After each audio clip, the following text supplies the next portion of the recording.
Hello everybody, Miles Kessler here from the Integral Dojo in Tel Aviv. We've now passed 1 month into the current war with Iran, and the challenges here continue to grow.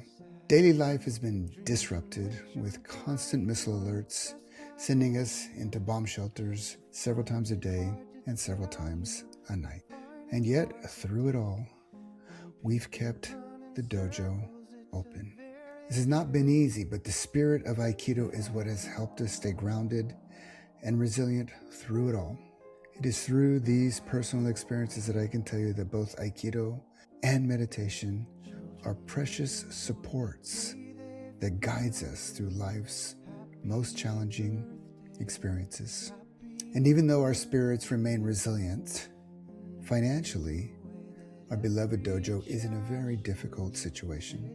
Our dojo has suffered from lost membership, cancellation of seminars and events, and our revenue has significantly gone down. The dojo now is at a very real risk of not surviving the current year.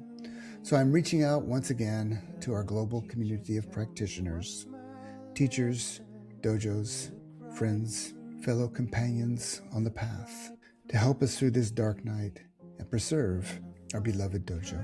With your donation, whatever the amount, your support will make a real difference in a place that needs it very much. I want to personally thank you for your support, and I look forward to the opportunity when we can practice together and train together once again. See you on the path.